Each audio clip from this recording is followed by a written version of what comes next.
Üçüncü bin yılda Türk dünyası. Ali Maskan.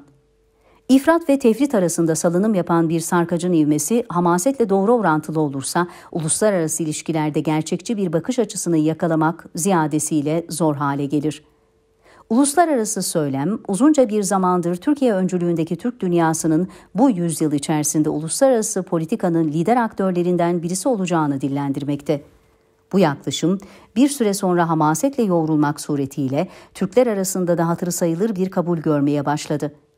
İçinde bulunduğumuz dönem itibariyle neden ve nasılları sorgulamaksızın bu teorik yaklaşımın üzerinde tartışmalar gündeme gelmekte. Bu politik öngörü Türkler arasında mutlak bir kabul ve ret söylemleriyle tartışılmaya devam ediyor. Kimin hangi argümanları kullandığının bir önemi olmaksızın yapılan sözde akademik söylemler hamaset sarkacında daha fazla bir momentuma sahip olma arzusuyla yarışıyor. Ancak güzel olan bir şey var ki devlet aklının kadim müdavimleri olup bitenlerin farkındalığı içinde sükunetle bir yol izlemeyi başarabilmekte. Belki de Türk dünyasının gelecek algısına dair böylesine bir yöntem bilinçli bir tercih olarak sunulmuş olabilir. Ancak görünen ve görünmeyen yüzü itibariyle Türk dünyasının gelecek dönemde maruz kalabileceği durumları Batı ve Doğu aklını cem ederek algılamaya çalışmak belki farklı bir yaklaşım sunabilir. Kendine özgü bir varoluş felsefesi ve devlet zihniyeti oluşturan Batı, yüzlerce yıldır sahip olduğu değerleri ülkesel ve küresel düzeyde koruyup geliştirme hususunda başarılı, lakin bir o kadar da meşakkatli bir süreç yaşadı. Ancak bir insan bedeni gibi yaşlanan zihniyetin ayakta kalacak takati kalmadığında, Batı'da felsefi bir yok oluş süreci başladı. Bu yok oluş, mevcut uluslararası sistemle birlikte içinde bulunduğumuz çağında sonlanacağının habercisi olabilir.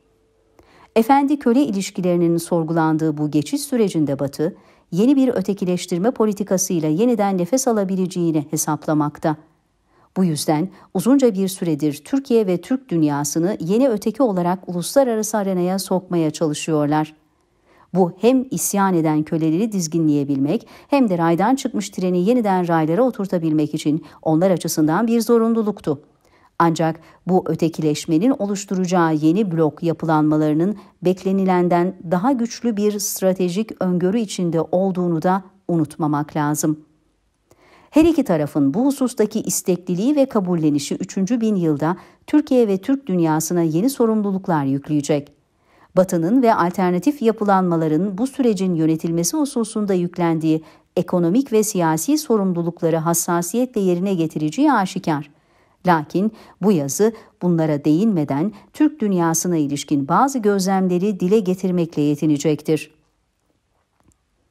Türk dünyası, kültürel, ekonomik, siyasi ve güvenliğe dair örgütlenmelere yönelik çalışmaları yoğun bir şekilde gerçekleştirmektedir. Lakin Türk dünyasının kendi içindeki birlikteliğinin ve örgütlenmesinin ilerleyen dönemde onu uluslararası politikanın en önemli aktörlerinden birisi yapabileceği düşüncesini öncelemek, sanıyorum yapılabilecek en büyük hatadır. Türk dünyasının birinci önceliği ortak dil, din ve kültür havzasında bir varoluş ve devlet felsefesi oluşturmasıdır.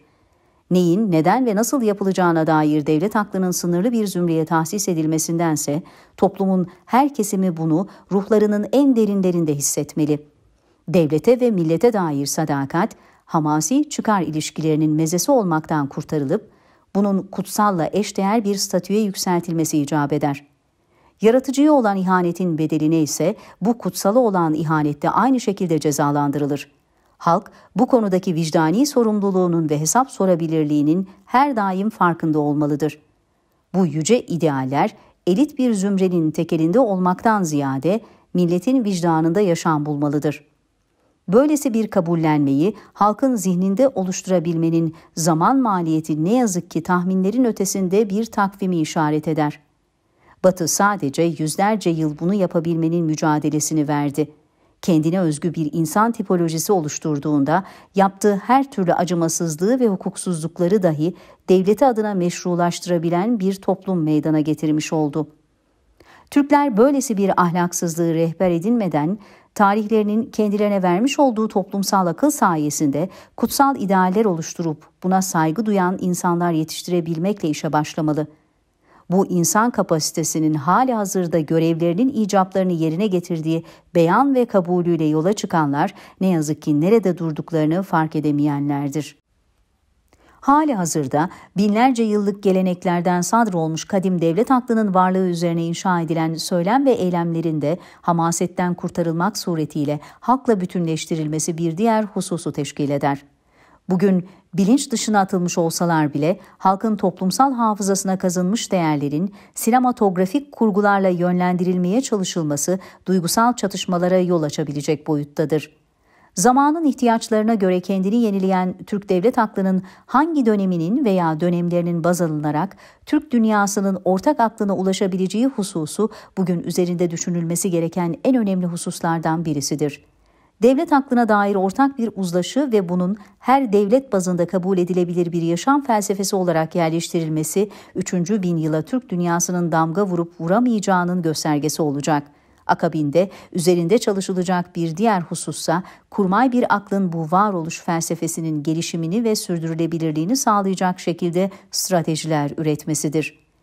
İnsan ve toplumu bu kutsal idealleri gerçekleştirme yönünde motive etmek için sanal gerçeklik malzemelerine sarılmak, oluşacak kitlelerin ve ideolojilerin de sanallaşmasından başka bir işe yaramayacaktır. İnsana dair değişimlerde yaşanan zorlukları kabul etmekle birlikte bunun üstesinden gelinebilmesinin zorunluluğunu da anlamak zorundayız. Günümüzde bir güç ve iktidar olunabilmesinin yolu, insanı dışlamak suretiyle sahip olunan ekonomik ve askeri güçler olmayacaktır. Bugün yadsımaya devam etsek de tarih, insan ve insani değerler üzerine inşa edildi. İnsanı hayatın merkezinden dışlayan hiçbir düşüncenin başarılı olmayacağı gerçeğiyle hareket edip Türk dünyasını taşıyabilecek bir insan kitlesi oluşturulmalıdır. Her türlü küresel baskılara rağmen kendi olmayı başarmış bir kitle oluşturabilmek 3. bin yıldaki Türk dünyasının temel zorunluluğudur. Türklerin bir başka toplumun sahip olduğu zihniyetle donanmış olarak zengin ve güçlü olması gelecek algımızın en büyük tehdididir. Dünya bugün akıl almaz bir değişim süreci yaşıyor. En az 600 yıllık bir birikimin oluşturduğu sistem yok olurken, Türklerin kendi olarak hareket edebilme kabiliyeti her zamankinden daha ehemmiyetli hale geldi. En son İstanbul'un fethiyle taçlandırdığımız ve 18. yüzyılda kaybettiğimiz kazanımlara yeniden sahip olma imkanımız ortaya çıktı. Türk dünyasının son ortalama 250 yıldır sahip olduğu taşeron zihniyetinden kurtulması için bu belki de son fırsat olabilir. 3. bin yıla Türklerin damga vurabilmesi, bugün içinden geçtiğimiz süreçte kendi olmaklığımızı yakalamak ve inanmakla mümkün olacaktır. Yeniden varoluş mücadelesinin aynı zamanda mutlak bir yok oluş mecrasını da bünyesinde taşıdığı gerçeğini her daim kulağımıza küpe, dilimize pelesenk etmeliyiz.